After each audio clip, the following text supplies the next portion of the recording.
Grabe mga ka-dreamers, nagmano-mano na nga pala rito sa paghahalo ng semento kasi nga yung ating makina ng mixer ay ginagamit sa pagtatamper ng lupa. Hanggang ngayon kasi ho ay hindi pa tapos mag-compact ng lupa kasi sinisigurado talaga na masisettle iyon ng maayos. Pero possible ho mga ka-dreamers makapag-i-slab na sila ay after New Year. At sa araw nga na ito ay may kanya-kanya silang ginagawa, mayroong gumagawa ng forma para sa poste. I mean yung haligi pala mismo ng ating bahay. Sapagkat ang target ho mga ka-dreamers ni na foreman ay mabuhusan lahat ng haligi ng ating dream house bago sila mag-vacation. Para pagbalik nila ay siguradong matigas na yung ating haligi tapos ayan tatanggalin na lamang nila yung forma. Kaya parang may dalawang naka-assign sa paggagawa ng forma ng ating haligi. Tapos dalawa naman ho mga ka-dreamers yung naka-assign sa pagpoporma mismo doon sa mga haligi na wala pang forma. Para mamayang hapon ay makapagsimula na sila sa pagbubuhos ng ating haligi. Feel ko naman bago sila mag-vacation ay talagang matatapos nila buhusan lahat ng haligi. Dini nga nakikita ko namimili sila ng medyo matigas-tigas na kukulamber. Kasi ho mga ka-dreamers sa kasamaang palad halos lahat ng na-order natin na kukulamber ay medyo malalambot or mura pa. Pero mapakikinabangan pa rin naman daw iyon sabi ni foreman kahit daw sa pang-breeze lang. Kaya next time if ever na-order ulit tayo ng kukulamber ay sisiguraduhin na yung matitigas ang darating. Sayang din kasi ho mga ka-dreamers yung budget na inilalaan diyan kung hindi magagamit ng maayos. Kasi as of now ho mga ka-dreamers parang ang nailabas ko na pera para sa kukulamber ay nasa almost 100,000. And possible madadagdagan pa ho iyan kasi nasa ground floor pa lamang tayo. Kasi pagdating sa second floor at third floor, naku darami ang gagamitin nila na kukulamber. May ilan naman ako na natatanggap na suhestyon na mas maganda raw ay mag-arkila na lamang din ng tubo para bawas sa bibilihin. And sa totoo lang ho mga ka-dreamers, iyon talaga ang plano namin kapag nasa second floor at third floor na ay magre-renta kami ng tubo. Bale nagpa-deliver na rin ako rito ng ilang piraso ng mga kawayan na maaari rin nilang tungtungan. Bale may part pala ho rito sa loob ng ating bahay na medyo mataas yung pagkatatambak ng lupa. Kasi napadaanan na yan ng compactor machine ng ilang beses ho mga ka-dreamers pero hindi pa rin bumababa. Ay bumaba pala pero kaunti lamang kumpara doon sa ilang bahagi ng ating dream house. Kaya ang pinapagawa ni foreman ay pinapabawasan yung nakatambak na lupa. Kailangan na kasi nilang masettle itong ating ground floor para makapag-i-slab na sila pagbalik nila after New Year. And by the way ho mga ka-dreamers, halos matapos na nga pala nila yung pag-aasinta dito sa ground floor. Ayan kung inyong mapapansin napakataas na ng ating pader. Pero halos 1/4 pa nga lamang iyan ang inaasahan nating taas kasi nga ang ipinapagawa nating dream house ay 3 story. Dahil patuloy nga ho mga ka-dreamers ang pag-aasinta rito sa ating dream house kaya naman may nagmamano-mano ng paghahalo ng semento. Sapagkat tulad ng sinabi ko sa inyo yung makina ng mixer ay naka-install pa doon sa compactor machine. Pansamantala lang naman ho iyon mga ka-dreamers kasi hindi naman magtatagal iyong pagko-compact din. At once nga na matapos sila sa pagdadasik ng lupa ay ibabalik din agad yung makina sa mixer. Mabuti na nga lang ho mga ka-dreamers nagkataon na yung mixer namin hindi pa ginagamit kasi nag-aasinta pa lamang naman. Kaya kayang-kaya na tao lamang muna ang maghalo ng semento. Grabe mga ka-dreamers, ang daming nagtatanong kung saan nga ba ako kumukuha ng budget ko pampagawa ng dream house.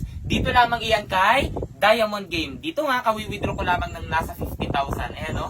Nasa comment section lang ang link para mag-register at mag-deposit. Huwag kalimutang ilagay ang screenshot sa comment section para manalo ng 1,000 pesos.